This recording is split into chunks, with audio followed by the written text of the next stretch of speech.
reading. Our scripture for tonight has been taken from the book of Acts, chapter 10, verses 44 to 48. While Peter was still speaking these words, the Holy Spirit came on all who heard the message. The circumcised believers who had come with Peter were astonished that the gift of the Holy Spirit has been poured out even on Gentiles, for they heard them speaking in tongues and praising God. Then Peter said, "Surely no one can stand in the way of their being baptized with water. They have received the Holy Spirit just as we have." So he ordered that they be baptized in the name of Jesus Christ. Then they asked Peter to stay with them for a few days. Blessed be the reading of the word of God. Amen.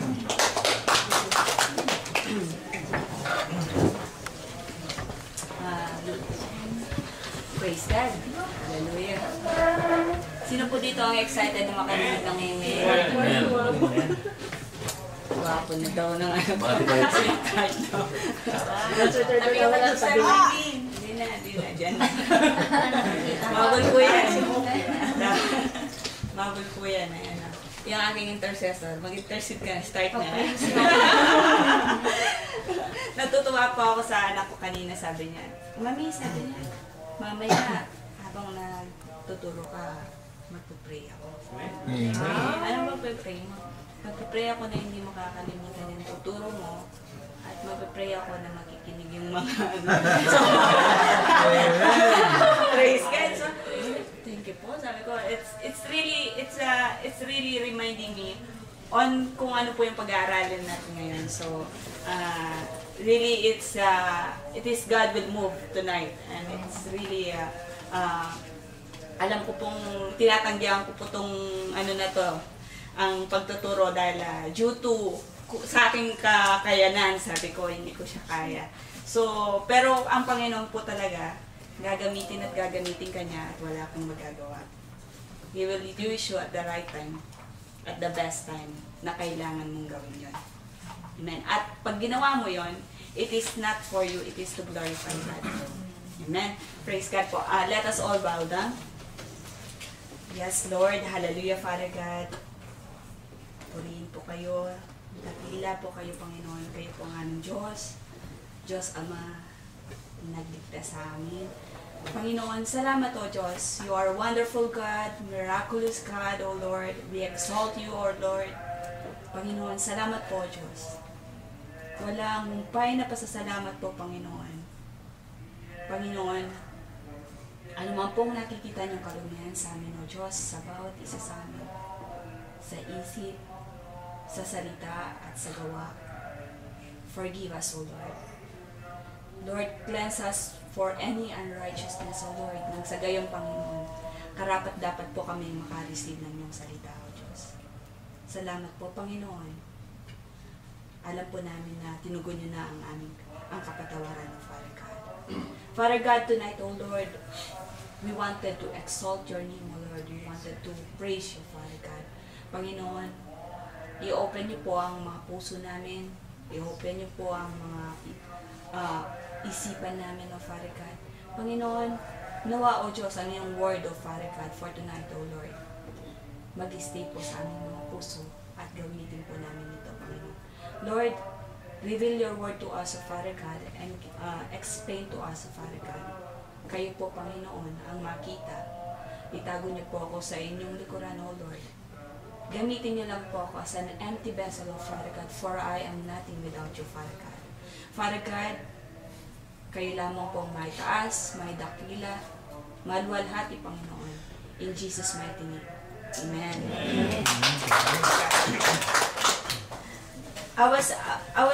Nung ano po, nagbunutan po, I was really thinking na gusto ko pag magtuturo po ako, it will take like a month, pag-aaralan ko siya. Gusto ko po ganun siya. Para gusto ko yung matagal ko siyang pag-aaralan. Alam kong bawat tuldok, bawat sulok ng aking ituturo. But hindi ko po alam kung bakit ang schedule ko pagkabunot ko, tinatanong ko po nun ba, sana by June na ako magturo. Konti lang ang work ko nun. Tapos, parang hindi ko alam, yung schedule na move, pero hindi po ako yung naka-schedule. At tapos, I really praise God kasi kung June niya ako binigay ng schedule, really, hindi ko po ako talaga makaka-share ng word. But, this time po, sabi ko, yung schedule ko po, kala ko po last week po ako si Brother Hope. Talagang kinakausap ko na si Brother Wendell, bro, kausapin mo na, hindi talaga ako makakaturo. Talagang, fully loaded pa po ako. Sabi ko. So, nung nalaman ko si Brother Hope po last week, sabi ko, next week is Ramadan na, sabi ko. So, shortened period na po. So, I really praise God po. Akala ko hindi pa po ako, pero ako na po pala.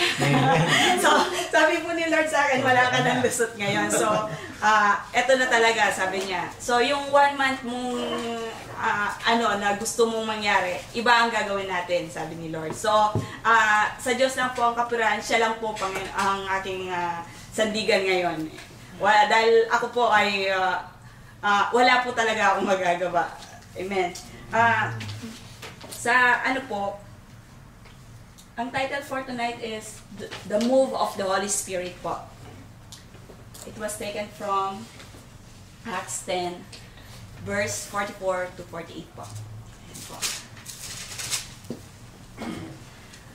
Let's go back po, bago po tayo mag-start, let's go back to yung previous verses, previous chapter po. Pag-uusapan po muna natin si Peter. So si Peter po, siya po ay nagta-travel all around the country para po mag-share ng gospel. So, first nagpunta po siya sa Lydda. Ito po siya, si Lydda. Sa Lydda. Meron po siyang isang pinagaling doon. Then after that, habang nasa Lydda po siya, sa country na yon, may nag-invite po sa kanya sa Joppa. Ito po. Yan, Joppa. Yan, sa Joppa.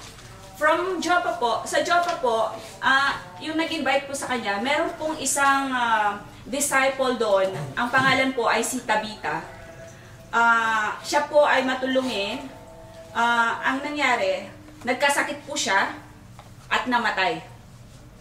So, yung mga may nag-invite po si Peter na pumunta po sa bahay ni Tabitha. Patay na po si Tabitha. Nung dumating po si Peter sa Joppa, from Lydda to Joppa, nag-iiyakan na po lahat ng tao doon. So, si Tabitha, nakasuot na siya ng patay. So, dito po sa Joppa, the great miraculous of God, ginamit po niya si Peter. Alam niyo po yung ginawa ni Jesus Christ na binuhay na muli si Lazarus, ay nangyari po dito. This is a great miraculous na ginamit po niya si Peter. Si Peter po ay nag-pray at si Tabitha po ay nabuhay muli. So lahat po ng tao sa Joppa ay nagkalat po lahat ang news na yon at marami pong naniwala sa Panginoon. Ngayon po, yun po ang kwento sa Joppa. Ngayon naman, paano po napunta si Peter sa Caesarea? Kasi po ang pag-aaralan natin is in the Caesarea po. From Joppa, punta siya sa Caesarea, layo po, no? So, while Peter po nasa Joppa siya, nandun po ang isang tao, si Cornelius. Si Cornelius po ay nagkaroon po ng vision. Nagpakita po ang isang angel of God sa kanya. Ang sabi sa kanya is, sunduin mo si Peter sa Joppa. Magpadala ka ng tao para sunduin siya at dalhin sa bahay. So, yun po ang kaya napunta si Peter from Joppa to Caesarea. Ngayon po, sino po ba si Cornelius? Sino po ba siya? Para bigyan ng vision. Magkaroon siya ng vision. Ayan po siya. Si Cornelius po is, po siya? Centurion, one of was known as Italian cohort. Kapag centurion po, it means po, minimum of 100 soldier po ang hawak niya. Minimum po of 100 soldier. Tapos po, dito po natin makikita ang sagot. He was a devout man who feared God with all his household. So, hindi lang po siya ang takot sa Panginoon, pati po ang buong sa bahay niya ay takot sa Panginoon. And he gave generously to those in need and pray constantly to God.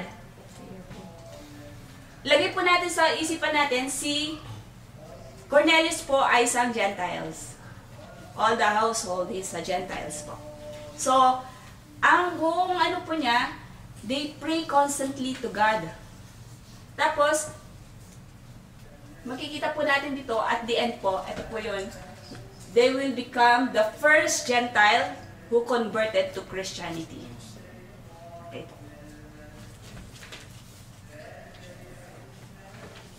Let's go to, in Acts 10:44 to 45, pakibasa po, Sister Shari.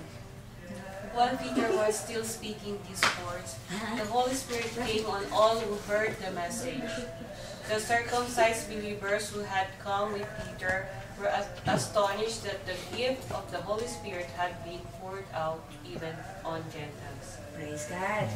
Dito po sa verse na to, ito po ang ano, they listen and believe. Sino po sila? Peter was preaching, in the middle of his preaching po, habang pong nagsasalita siya, nagsishare siya ng Word of God, ang mga Gentile po ay they listen and they believe. At ano naman po kaya ang tinuturo ni Peter? Ano po ang tinuturo ni Peter? Peter is preaching the good news. Peter is preaching to the Gentiles, which is parang, kasi sa mga noong panahon po noon, ang mga Jews po is parang separated po sila. Hindi po sila basta-basta hindi sila nagmimingle. Yan. So, Peter is preaching to the Gentiles. Para po tayo siguro, tayo ay nagpipreach sa Muslim. Medyo po siya, ganun po ang dating. Okay. Tapos, Peter was preaching the same message for the Jews. Kung ano po ang message na sinasabi sa mga Jews regarding Jesus Christ, is siya rin ang sinasabi niya, wala pong pinagkaiba. Wala po siyang pinagkaiba. Tapos po dito, ang audience po dito ni Peter is the Gentiles nga. Tapos, they listen, ang Gentiles po is they listen and they believe and the faith is there. Naniwala sila kaagad. Nandun ang faith. Kaya, ang Spirito, the Spirit fell. Which is, sa ano po natin, next verse po yun. But Peter was suddenly realizing po to, na-realize po ni Peter na ang kingdom of God pala ay available din para sa Gentiles. Yun po ang naisip ni Peter. Ito po, kasi habang nagpipreach po si Peter, may mga kasama siya mga Jews. Hindi po, nagulat po ang mga kasamang Jews ni Peter na hindi nila ina-expect na ang mga Gentiles ito ay tatanggapin ang message, tatanggapin, maniniwala sa message at magkakaroon sila ng ganong faith para ma-pour out ang Spirit.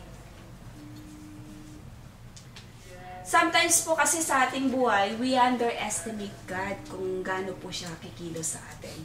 Sometimes siguro, we are a little bit, di natin kakausapin mo, mukhang nakakatakot to para sharean siya. We underestimate God na nakakalimutan po natin na ang Panginoon po ang kikilos, hindi tayo ang kikilos. So, ang Panginoon po is bubulong lang po yan sa ating kausapin mo. Yun lang po. Pero, hindi po sinabi ng Panginoon sa atin na kailangan mong ipaano sa kanila, ipaintindi sa kanila ito. Hindi po sinabi ng Panginoon yan. Ang sabi lang ng Panginoon, share. Ang Panginoon na po ang balang kikilos sa kanilang mga buhay. Hindi na po tayo ang kikilos doon. Amen?